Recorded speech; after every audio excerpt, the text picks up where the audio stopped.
Hey guys, this is the composition that I wanted to build in this video. Now, I didn't quite hit the units that I wanted, and I think a lot of this was done after I'd built the composition already, so I reflected on what I built.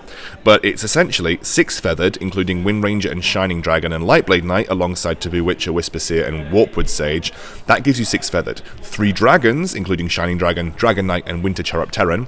2 knights with Lightblade Knight and Dragon Knight, 2 humans with Tortola Elder and Dragon Knight, and then 3 mages with Shining Dragon, Winter Chiropteran and Tortola Elder. It's a really hybrid composition, but I think it's really cool, and I wanted to get this one built fully, but I couldn't, unfortunately, due to the way that autochess is. But I kind of built a composition that was very similar to this, so feel free to check the video out. I do skip some of the middle rounds out, because I think that it's better to focus on the late game build with this one, and I'm sorry that I've cut it shorter, but hopefully you don't mind.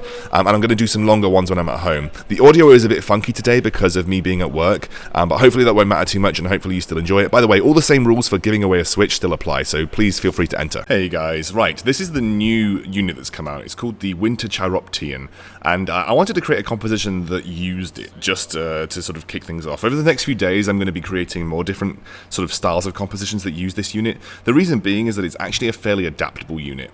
It can kind of turn Dragon Mages into anything. You can put it in a lot of different compositions. I'm actually tempted to try and put it in traditional Dragon Knights, and instead of adding a Soul Reaper for the Agursis bonus later on, I would be adding something like a God of Thunder or a Thunder Spirit to add the Mage bonus later on, just because it gives you the extra damage over time burn from the Dragon Knight too. So I decided that I was going to play a game specifically to force some kind of Winter Chiropteran build, and that means you might see me play a bit funky. You might see me pass on certain units that you think I should have gone for, because I'm not exactly playing this game to win. I'm playing this game specifically to build a Winter Chiropteran build, and try and sort of fit it into a build that I think would be good in the overall scheme of the game. You can see here that I started off by locking a double God of War with a Heaven Bomber. There is a reason I did that. The reason is that God of War is an S tier unit, and I could get a pair of God of Wars very early on. This usually provides a good solid early game tank for whatever type of composition that you want to go. To be honest, God of War as a tank early on is generally pretty adaptable and generally pretty good.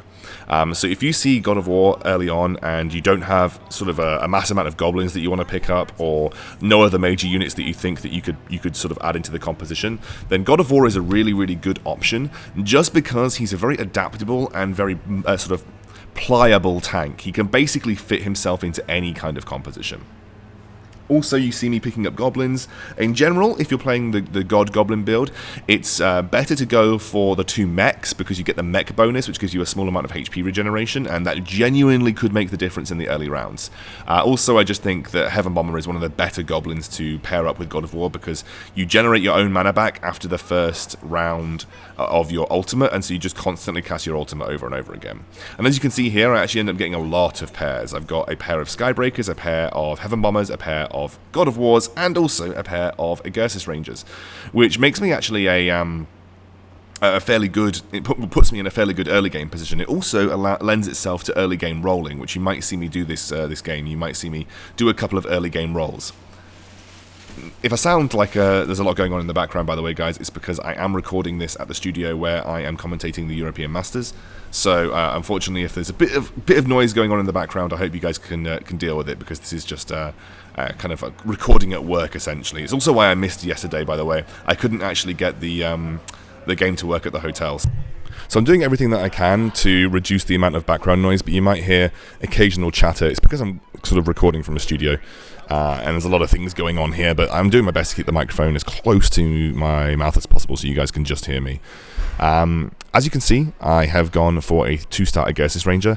Agursis Ranger herself isn't a particularly good unit, but what this does offer me is the ability to either go Agursis early, or even pick up Hunters, should I want to go for a Hunter-based build. You can also see me pick up the Lightblade Knight. Now, the reason I'm picking up the Lightblade Knight is because a build that I have in my head for the Winter Chiropteran Dragon build is a Dragon Feathered build, but with adding in a Mage this time as well. So going to level 9 and having 6 feathered, 3 dragons, and 3 mages. It seems like a build that definitely has a lot of potential, especially if you can get it snowballing with the classic feathered build.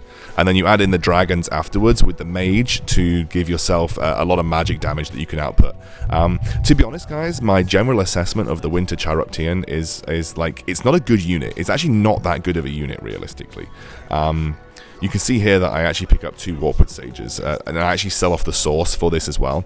This is basically the start of me committing to a feathered-based dragon build. Now, if I was smart, I would have sold something like the God of War now to pick up the Shining Dragon.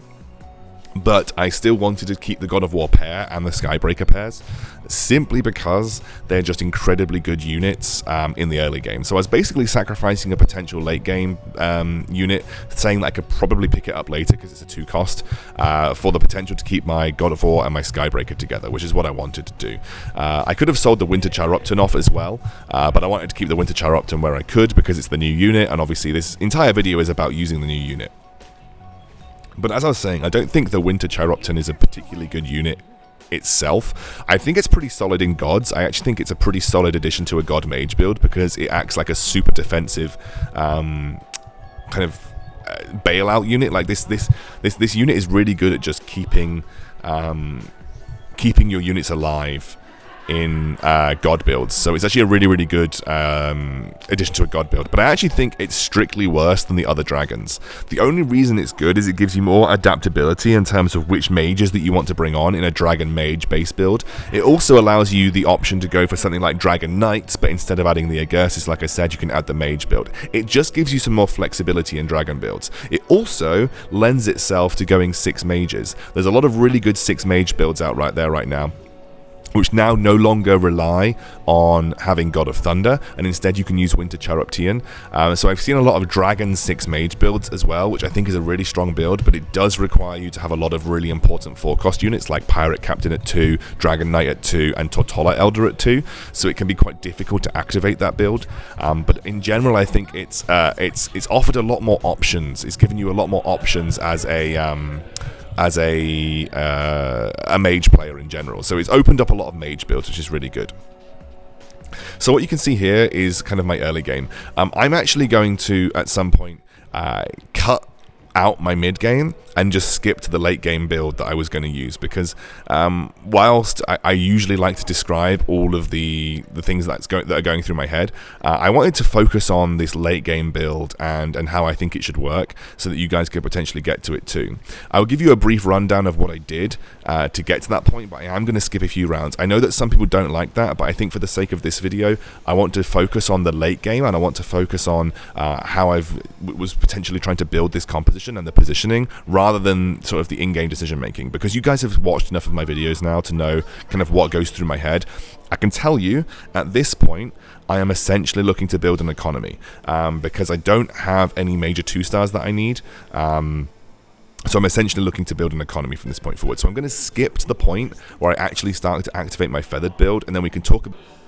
Okay, so we're going to skip over to a little bit later on in the game, round 24. So I basically skipped like 15 rounds. I know it's kind of a big differential here, but I want to kind of talk about the specific build that I'm trying to go for, and like how you play it, and kind of positioning, and what could be improved from this game. Because remember, I played this game specifically to build this comp, so there was probably a lot in this game that I could have gone for kind of a more traditional composition, and it actually worked out.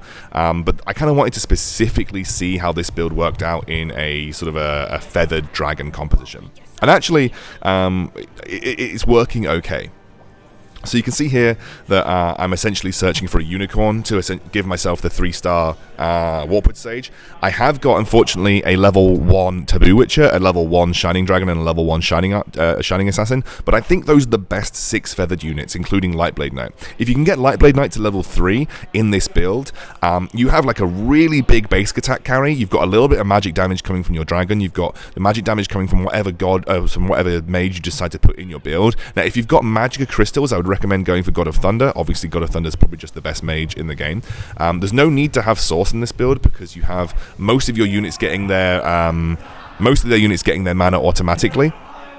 And also I put Thunder Spirit in because he generates his mana pretty quickly, because he's got a 1.0 attack speed. He's actually the mage that generates his mana the most quickly out of any of the other mages. So you can still see here that I'm essentially searching for a 3-star Winter Chiropteran. I'm searching for my 2 stars. I'm going for a 3-star Lightblade Knight. I will eventually sell off the Razor Claw because I don't need it. It would be an addition at level 10. But instead of putting the Razor Claw in this build, I decided to put the Thunder Spirit in this build to give me Mage, Dragon, Feathered. I've also got 2 Knights because of the Lightblade Knight. That gives you a little bit extra survivability on your 2 main damage carries. So I actually think overall this is a really strong build, especially into things like Glacier Knight meta, especially into things like Hunters as well, because you've got the magic damage to help you deal with them. So overall, I think it's like a pretty solid build all round. You keep your dragon right at the back, so you put your dragon at the bottom left because he has the longest range, so you can put him at the back left.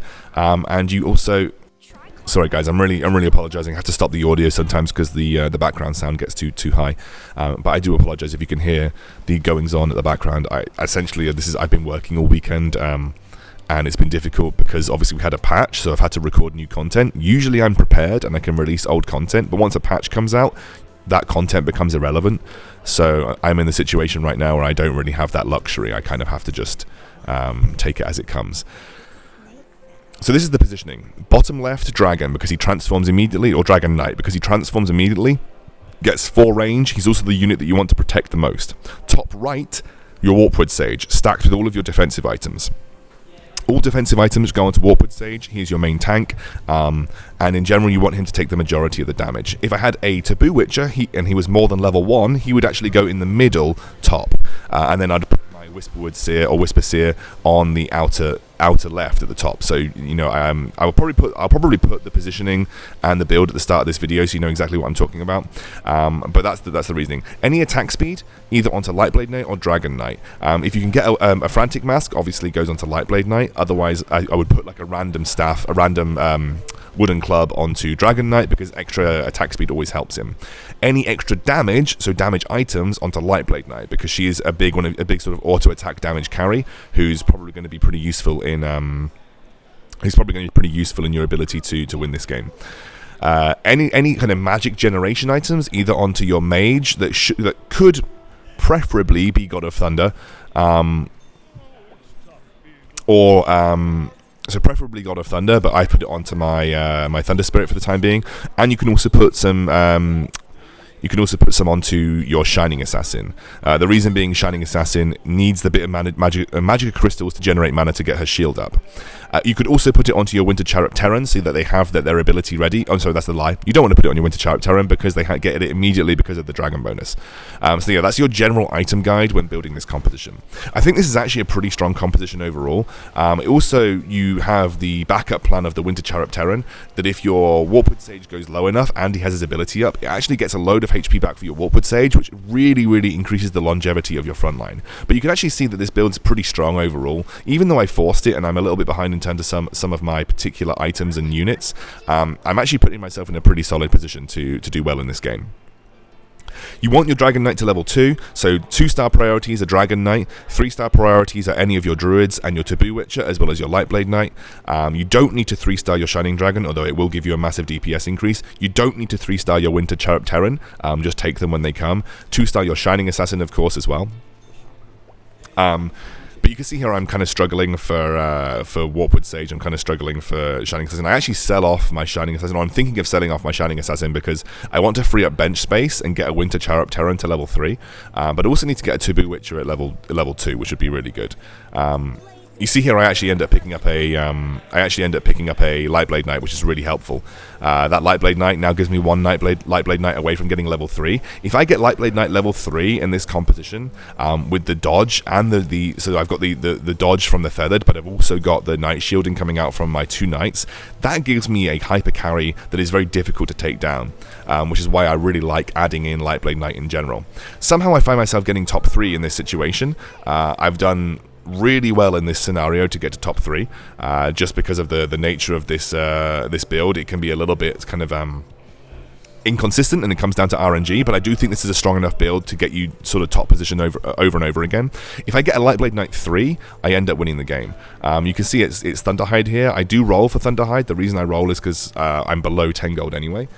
So when you're below 10 gold on your neutral round, it's perfectly acceptable to roll because you're not going to get any more interest gold regardless. And again, keep an eye on the positioning. There is some potential changes in positioning that I can do with the Winter Chiropteran, but I think I'm pretty happy with the way it is right now. I think if I had a higher ranked Taboo Witcher, I would move my my Whisper Seer to the top left. But yeah, I'm basically looking for a level 3 Lightblade Knight, and that's essentially going to give me the major win condition in this composition. If I get a level 3 Lightblade Knight, I win. Unfortunately, as you can see here, my game crashed. And the sad part about this is that I had a round to get back into it, and that round would have, potentially allowed me to get the Lightblade Knight. But unfortunately, as you might be able to tell, we come back into the game when we load in, and you can see me loading in here. I'm going to skip ahead because the loading screen took forever.